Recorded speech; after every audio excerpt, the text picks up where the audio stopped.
Attracting and engaging highly affluent clients requires a special set of skills. You need to understand their particular needs and expectations. While some can be overly demanding, if you earn their trust and respect, they can be some of the most loyal clients you can have. In this episode of the podcast, Gail Doby talks to Klaus Baer of WRJ Interiors. Learn why the firm chose Jackson Hole, Wyoming as their base of operations and the unique challenges of working with affluent clients. Klaus, it is so great to see you. And it has been so many years since we've known each other. And I've watched you and Rush grow through such big changes. And I'm very excited to talk about that today. So in this episode, let's start with talking about your firm. How many are on your team? Where are you located? A little bit about it. Sure. Well, I'll just say as well, Gail, it's a pleasure to be here, and I'm honored to be a guest on your podcast. Congratulations on the success. And we go back 11 years, if anybody's counting, and I am. We go back to 2013. So I give a lot of credit to all of the advice you gave us at the outset. But when we started with you that many years ago, we probably had 6 or 7 people. Now we're 25. Oh my gosh, you have grown a lot. We've grown. That's crazy. A lot of peeps. And you're located in Jackson Hole. We're in Jackson Hole, Wyoming. Yep. Mm-hmm. And you haven't gone to any other locations yet? No, we've talked about it, but we wanted to get the base going here first. So right now we're just in Jackson. Okay, great. Working nationally, but headquarters in Jackson. Wonderful. Well, how did you start your firm? So our firm has got a little bit of an interesting background. I'll try to make this as concise as I can, but my partner and husband, Rush Jenkins, and I run the company, and he actually technically founded it in 2003. Back in New York City when we were both living there. And he had been the director of design at Sotheby's Auction House, their headquarters offices in New York. He had been in that role for years, and then went out and started WRJ, which are his initials, William Rush Jenkins. And he had been doing a lot of exhibition work with Sotheby's for single owner sales and collections for the likes of the Kennedy family homes and Katharine Hepburn and Cher, and some really notable people that would be recognizable names. But then when he left and started WRJ, he really began to branch more into interior design for residential work.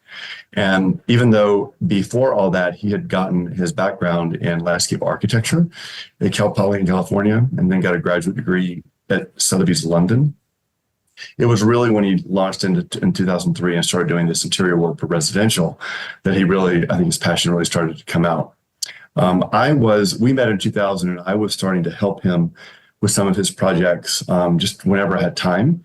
I had no formal training in design at that time. I was working at Bear Stearns, and before that I had been at Goldman Sachs.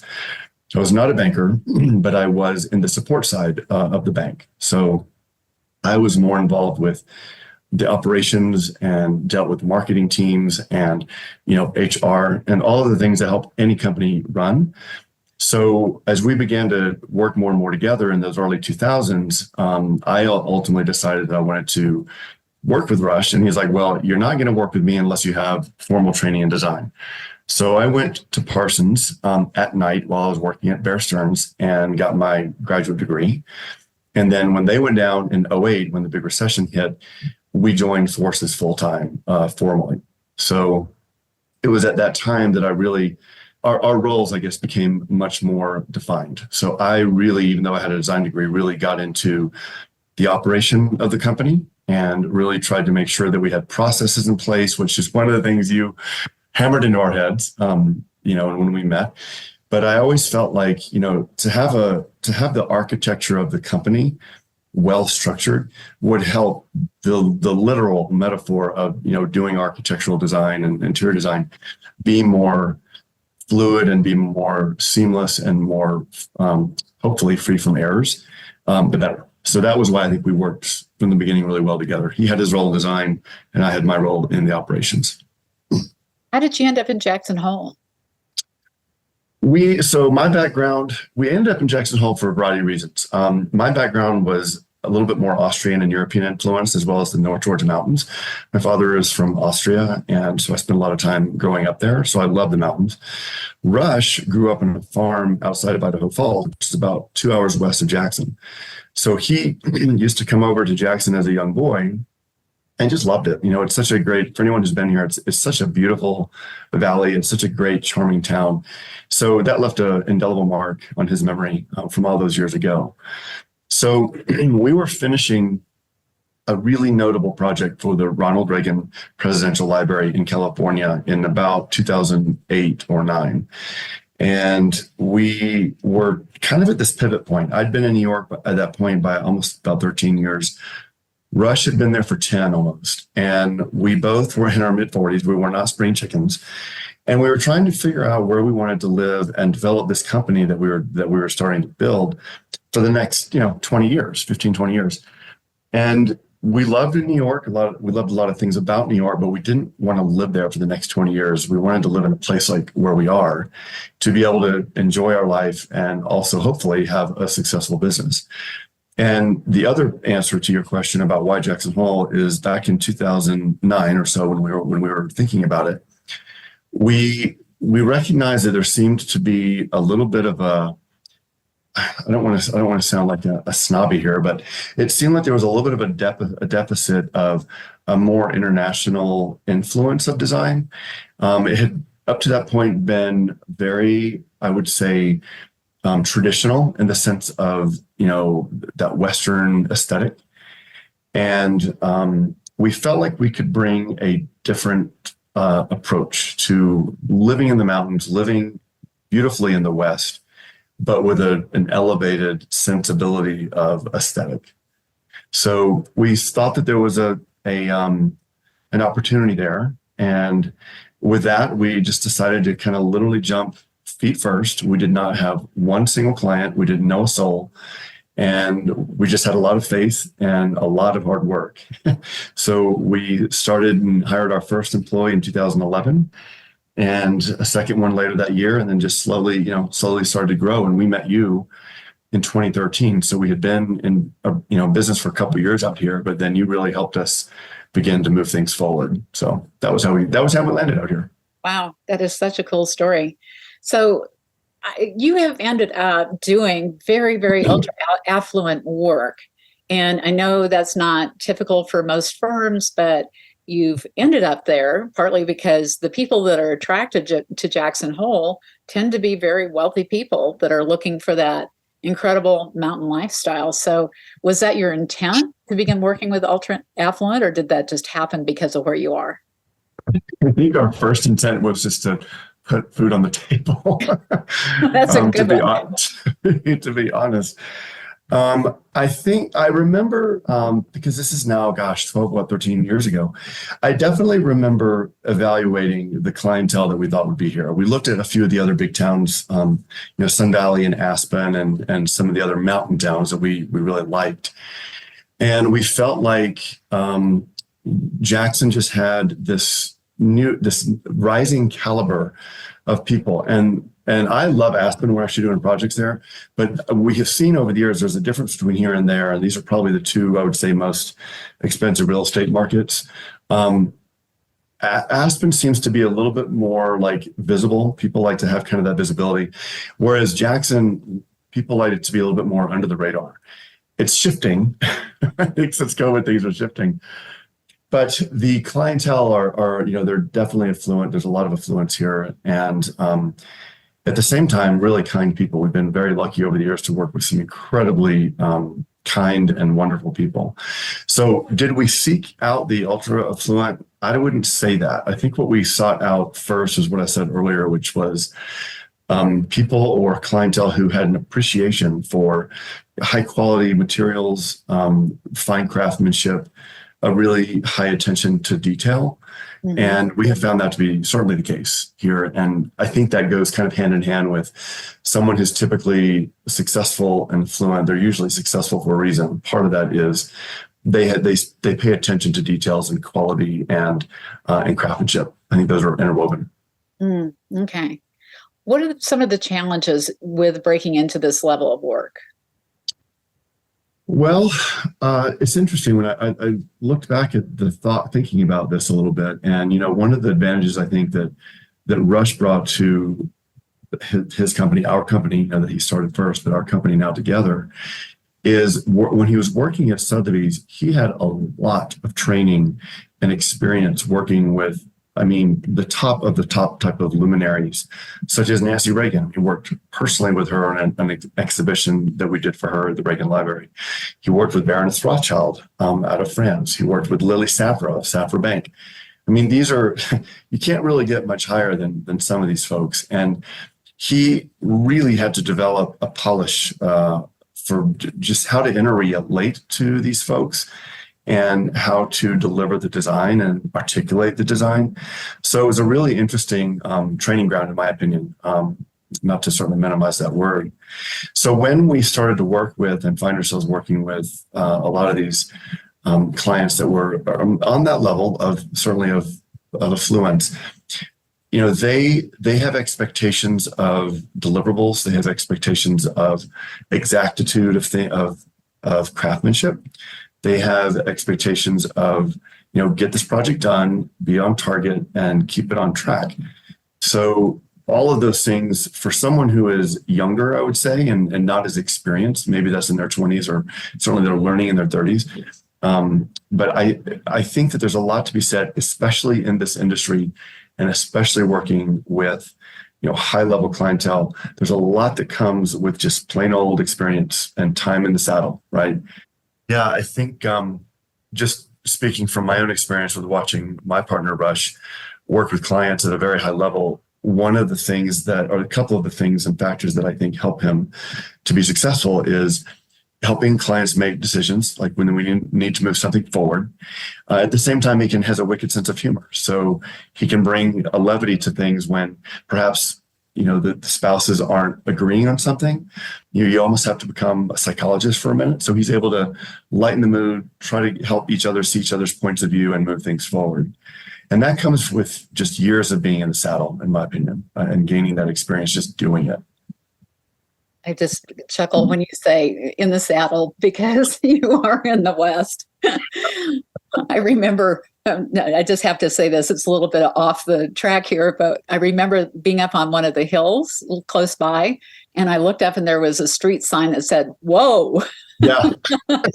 Actually, it's still there. It's going over to it is. And it's just like, not stop. Oh. Jackson just cracks me up. All right. So getting back to the topic, I think you hit on a really important part of his, I think it's his persona, but his ability to come across with such grace and ease in the way that he speaks. And he's also, it's very clear he's very smart. So I think he relates to the people that he's serving so well because he's a businessman too, and you're running a very, very successful business. So I think he has definitely honed those skills, and you have the same ones. You're both just amazing with people. Love to watch. We enjoy that. That's definitely a part of the job that we really love. We love working with. We just love working with people. I'm actually moving more and more over to really focusing on new business, which I love to do. But I was reflecting a little bit, Gail, on the question of what the ultra affluent really want, and I made a few notes to myself because as the more I've thought about it, I think it kind of boiled down to 2 or 3 common things that no matter who is listening, or whether you're an interior designer, you're an architect, you're a builder, you're any industry where you're working with this really affluent clientele. To me, it seems to boil down over and over and over to these few factors. And one is, first and foremost, trust and developing a level of trust. And that's why I think you see a lot of times a designer will get asked, repeat project for a client. Like once that bond is there, they really trust you. Clients very typically going to ask you to move forward to the next home. But trust is first and foremost. Make things easy for them. They typically don't have a lot of time. They may fly in on their private jet or whatever, and they sometimes just need to get in, have a meeting, and get out. So time is something that I have seen that they really value. In fact, we had one client even say to us, Rush asked him, like, what is it about having a private jet for you that is so meaningful or valuable? Because it's not cheap, obviously. And he said, honestly, it's time. He had a big family, and his ability to go to all of his kids', college games or events or whatever, for him was a big deal. And so he can afford it. And so time for him was very important. And the third thing is have fun. It needs to, we're building homes. This is something that's very intimate and personal, but there should be certainly a level of fun and levity to it. So I think that's one thing Rush does very well is, and I know that anyone who's in design business, they have to be able to do this to be successful. That's part of the allure of, this whole interaction that I think people hire us for. So to me, that's the third of three really important factors. Well, and I do believe the personality is important as well, because there is either a click or there isn't. So there has to be chemistry in that relationship. And that's true no matter what kind of work that you're doing. But the affluent population has such a high need for connection with people that they think are top of their game. And I would say that's one thing I've observed in the work that you do. So how about what the ultra affluent don't want? Yeah, they don't want a waste of time, as I was just kind of saying. So that can be a really long email. It can be a long meeting that's wasting their time. It can be, a bunch of, frankly, text messages back and forth, like, stop wasting my time, pick up the phone and give me a call and give me an answer. Mm-hmm. So I think being respectful of their time is important, and to keep that in mind. They don't want a lack of accountability. So they definitely want accountability. When you make a mistake, and we all do, recognize it quickly, own up to it, and explain how you're going to move forward. I think that is one of the, in some ways, hardest things for any of us to do. None of us want to make a mistake, certainly, but owning it and then so you can move forward is incredibly important. So delays is another one that I had written down. Delays is not always something we have control over, especially in these last several years with supply chain problems that we've seen. So one of the things I've seen one of our designers do with a big client we're working on in Aspen with is she really tried hard to stay in front of any possible delay that she could comprehend might happen, so that she could relay that to the client and let them know, hey, we were told 3 weeks ago that this rug is going to be shipped in from the Middle East, and it's still not here yet. And so we are concerned that we're not going to make our installation, or whatever the case may be. But being able to arm the client with the real information so that they know that we're trying to be proactive, we're trying to prepare them for those delays that might happen, is something that I've seen it goes a long way in continuing to build, maintain the trust, but also it allows them to make a change. Like if they have, and this happens all the time, everyone wants to be in, for example, by Christmas or Thanksgiving. And oftentimes the build timeline doesn't line up to what we've been told or when the client wants it to be. So I know this has happened with your friend, doing the project here. So the further out ahead of that you can get and let the client know, listen, you might want to cancel your 15, family members coming in for Thanksgiving and push it to another date, the better off you're going to be. Well, that just brings back memories. I think my fondest memory of doing design is when the manufacturer that was doing a sofa for a client couldn't get one fabric, so they wouldn't start the sofa. And we'd ordered in April. And finally, she looked at me and she said, is it going to make it for Thanksgiving? And I said, no. And then she said, it will make it for Christmas Eve so that I can sit on the sofa with my kids and open presents. And she said, it will happen. And do you know that we had to FedEx the sofa in? I will never forget that in my whole life. It's crazy. I mean, I kind of joke sometimes, not directly usually to a client's face, but these are first world problems. And I have actually had a client say that to me in reverse. They have said, this is a first world problem. This is a sofa. It's fine. But that actually raises another really good question that I think you had that you wanted to talk about, which is, can the Affluent be really unreasonably difficult or not? And what I've really learned and I've really observed is whatever a person's personality is, that is who they are. As Oprah used to say, you're gonna notice and understand what someone is within the first 3 to 10 seconds, and that's it. And trust your gut when you see that, because in the cases where we've worked with projects that have become very challenging, and we had second guessed ourselves in whether we take it or not. We knew that within the first minute, and we probably should have followed our gut. But, all of us have the same realities of sometimes you need to take a project because your cash flow needs it or whatever the reason. So we can't always follow that ideal client as we would love. And I know that was one of the things that you actually helped us to develop early on, which is what is your ideal client, which is really important to have articulated, but it doesn't always work that way. And so, what I've just seen is, when people are just gracious and kind, and that's just who they are. If they can be billionaires or millionaires, it doesn't matter, but that's who they are. And the flip side can be equally true. So I don't know that money necessarily changes people all that much. I think you're right. I would agree with that. Well, now the other part of this, you have 25 people on your team. How do you train your team to deliver that level of service? Because it is definitely a different level of service. It's a different level of service. We're not building tract homes, which there's nothing wrong with that. They've got their place, but that's not who we're working with. So one of the things that we have noticed over the years, and again, we are no spring chickens. I'm in my 50s, and so is Rush. We have recognized that someone coming into our business, and we recently had someone come in who had been in the workforce. They weren't right out of college.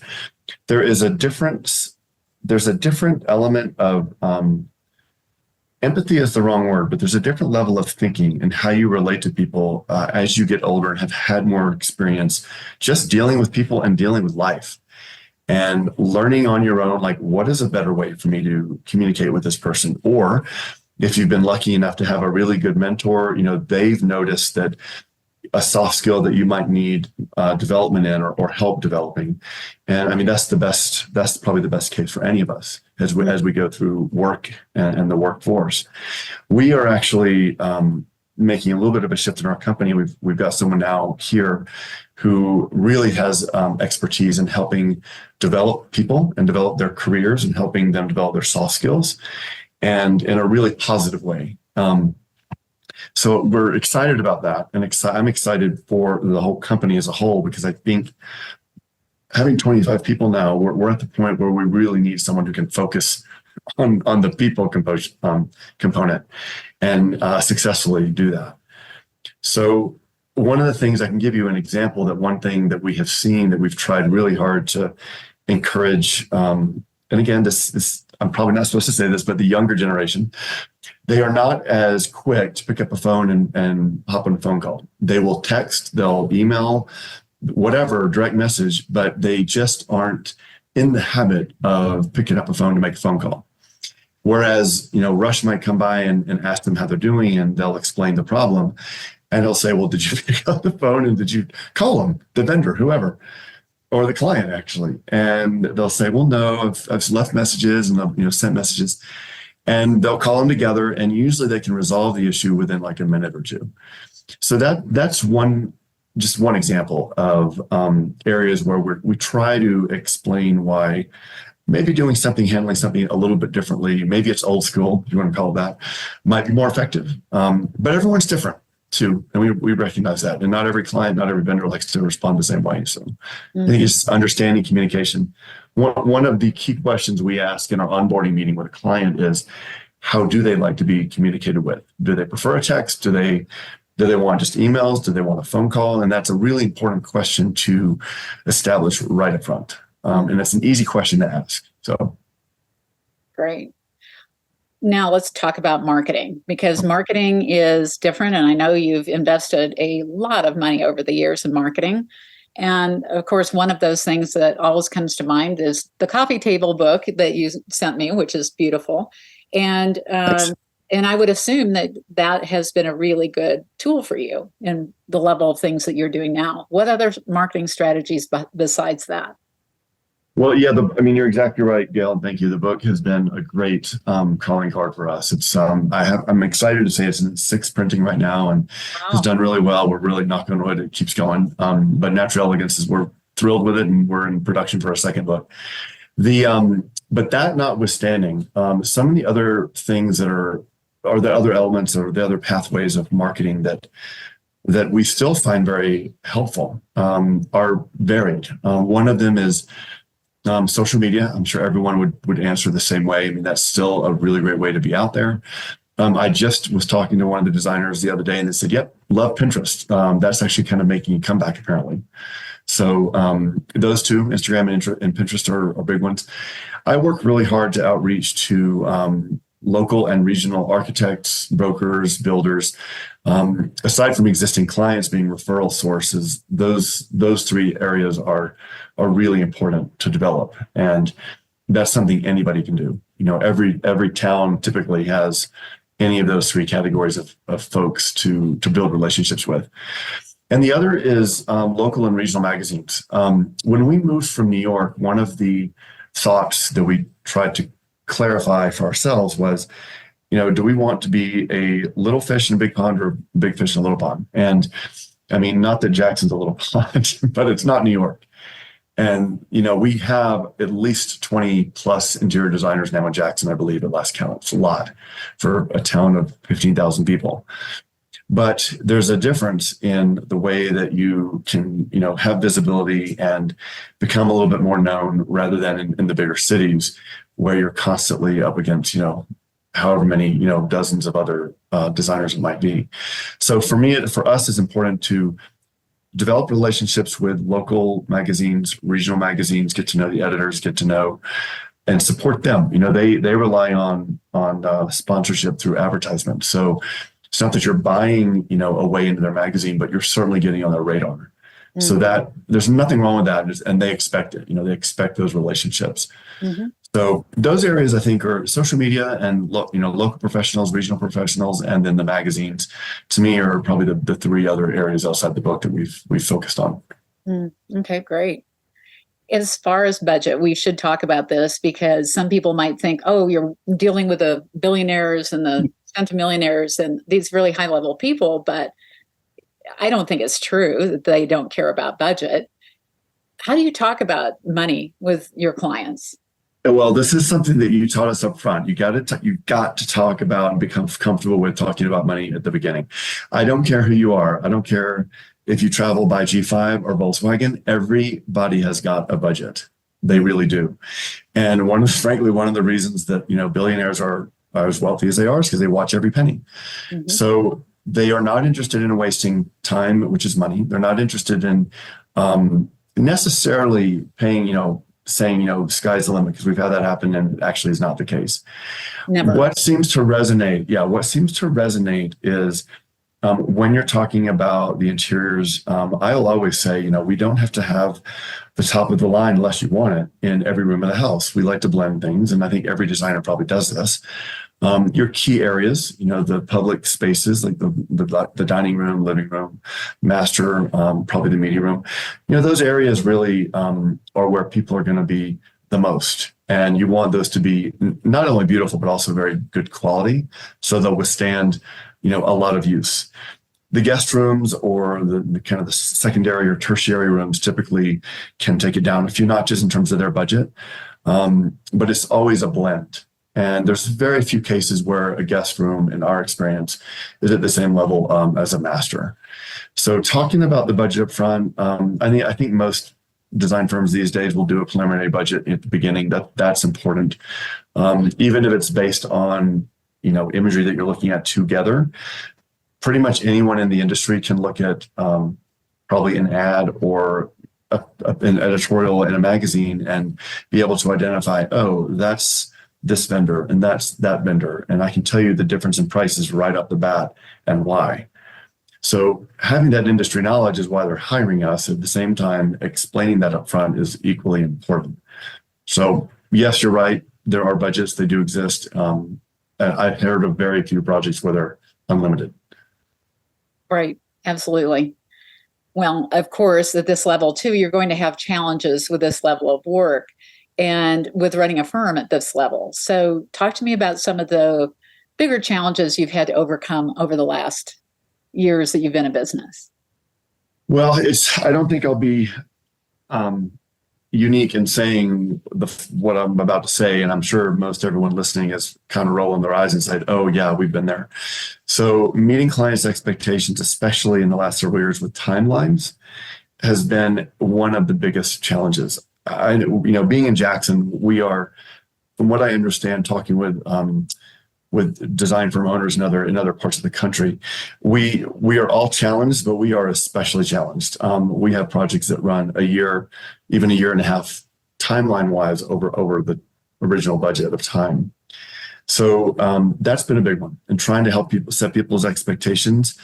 And one of the things that I have found that we end up sometimes being in the role of is trying to be the ones that have to deliver the bad news. And sometimes what we've realized, I think a good form of practice is to get with your professional team at the very beginning. So the architect, the builder, and the designer, get around a table and just say, hey guys, we all need to be, and ladies, we need to all be on the same page about how we're delivering information about timelines to our client, because we need to be together on this. And if you can have that conversation at the beginning of a project, when you get 2 years down the road and that contractor is telling you, we are not going to be in for Thanksgiving, we are not going to barely even be in for Christmas, it's probably going to be Easter, you need to all have figured out how to communicate that to the client, because it should be the contractor, because they're the ones that are driving that timeline.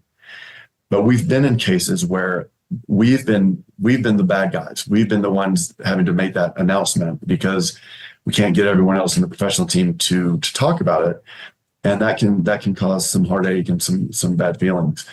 So I think it's always important to have a really great level of trust and communication between your professional team. I think of it as it's kind of a triangle, but you've actually got a fourth. You've got the builder, architect, interior designer, and landscape architect. And that foursome should really be a united front. And I have found with those projects, when that happens, it's so much more seamless. There's so much less frustration and a lot less missed expectations by the client. So that timeline thing has been a big challenge for us. Understood. Well, let's wrap up this segment with 3 takeaways that you'd like to share. Well, I have to give you credit. Some sage advice you gave us years ago was about growing your business, was to try to always make sure you're focusing on your best skills.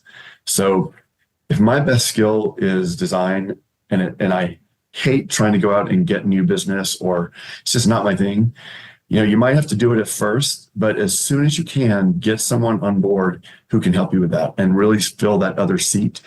They might, and that other person, the second thing, right person, right seat. This comes from the whole EOS system that you got us on.